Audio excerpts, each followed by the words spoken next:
जम्मू कश्मीर में मुख्यमंत्री उमर अब्दुल्ला की अध्यक्षता में कैबिनेट की अहम बैठक खत्म हुई।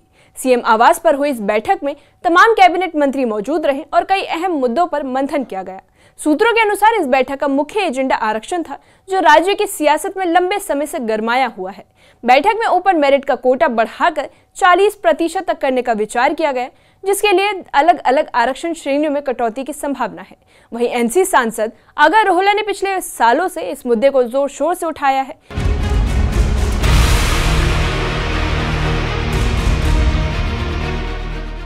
सीएम उमर अब्दुल्ला के नेतृत्व में हुई कैबिनेट बैठक में जम्मू कश्मीर के 22 अहम मुद्दों पर मंथन किया गया। बैठक में नई कश्मीर हाउस के निर्माण, R&B डिपार्टमेंट में चीफ इंजीनियर के प्रपोजल और आरक्षण से जुड़ी नीतियों पर चर्चा हुई। कैबिनेट में 22 एजेंडा के आइटम थे ना, बहुत चीजों पे बातें हुई। द्वारका में नया कश्मीर हाउस बने, उस पे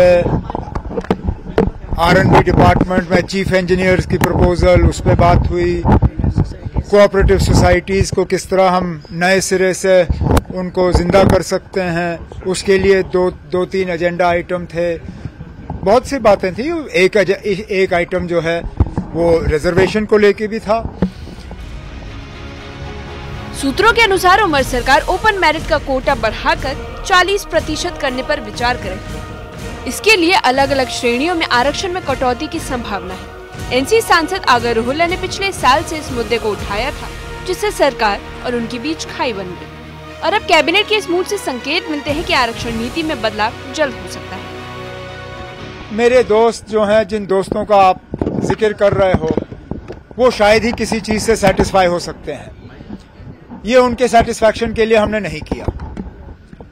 किसी एक आदमी को लगे कि ये उसके लिए है या उसको खुश करने के लिए है, ये उसकी गलतफहमी है। ये किसी एक फर्द के बारे में नहीं है, ये जम्मू कश्मीर के आवाम के बारे में है। और हमारे तरफ से एक कोशिश कि जो हमने अपने मंशूर में एक और वादा किया था, कम से कम उसको हम मुकम्मल करें। कैबिनेट बैठक के बाद सीएम उमर अब्दुल्ला ने कहा कि सरकार ने जम्मू कश्मीर के लोगों से किए गए वादों को ध्यान में रखा है। उन्होंने संकेत दिए कि जो लोग कल तक आरक्षण को लेकर आलोचना कर रहे थे, अब वही प्रदर्शन की धमकियां देने लगे हैं। मैं सिर्फ इतना ही कहूंगा कि कोशिश की गई है, जिस तरह हमने लोगों के साथ वादा किया है कि हम इसको थोड़ा सा रैशनलाइज करें। कोशिश ये भी की गई है कि कहीं पे किसी के साथ नाइंसाफी ना हो। हमने वक्त इतना लगाया क्योंकि ये मुद्दा ऐसा है कि इसके साथ सियासत करना बहुत आसान है। और आपने देखा भी है, जो लोग कल तक हमें ताने दे रहे थे कि आप लोगों ने रिजर्वेशन पे कुछ नहीं किया, आज हमें धमकियां दे रहे हैं कि अगर ये हुआ तो हम एहतजाज शुरू करेंगे। कैबिनेट ने अपने तरफ से कोशिश की है कि एक ट्रांसपेरेंट और एक फेयर प्रोसेस जो है हम अडॉप्ट करें। अब मामला ऑनरेबल एलजी साहब के पास जाएगा। जब तक फाइल उनके पास नहीं पहुंचती, तब तक इससे ज्यादा मैं इस पे कहूंगा नहीं।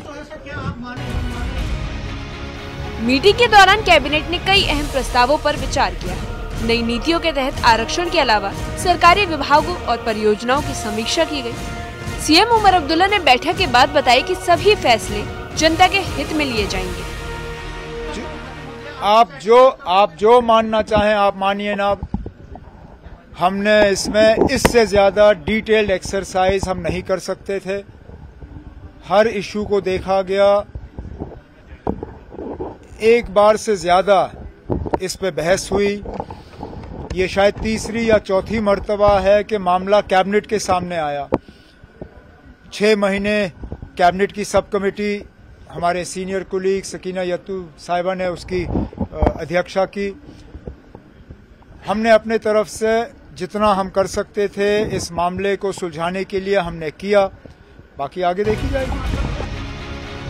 आरक्षण के बदलाव का असर सियासत पर भी देखा जा रहा है, जहां एक तरफ दावा किया गया कि ओपन मेरिट कोटा बढ़ाने से युवा और छात्रों को ज्यादा अवसर मिलेंगे, वहीं कटौती किए जाने वाले आरक्षण वाले वर्ग के लिए सरकार संतुलित निर्णय लेने की चुनौती में है। उमर सरकार का ये कदम न सिर्फ प्रशासनिक बल्कि राजनीतिक महत्व का भी है, क्योंकि ये लंबे समय से चले आ रहे विवाद को शांत करने की कोशिश है। Bureau report, news 18। बैठक के बाद सीएम उमर अब्दुल्ला ने बताया कि कुल 22 मुद्दों पर चर्चा हुई, जिसमें नया कश्मीर हाउस का निर्माण, आरएनबी विभाग में चीफ इंजीनियर के प्रोजेक्ट और आरक्षण से जुड़े मुद्दे शामिल हैं। सीएम ने कहा कि सरकार ने जम्मू कश्मीर के लोगों से किए गए वादों को ध्यान में रखते हुए सभी प्रस्तावों पर विचार किया है। उन्होंने ये भी निशाना साधा कि जो लोग कल तक आरक्षण को लेकर ताने देते थे, आज वही लोग धमकियां दे रहे हैं। उमर सरकार के इस फैसले की दिशा राज्य की राजनीति और आगामी उपचुनावों पर भी असर डाल सकती है। अब देखना यह होगा कि सरकार आरक्षण नीति में क्या बदलाव करती है और जनता पर इसका क्या असर होता है।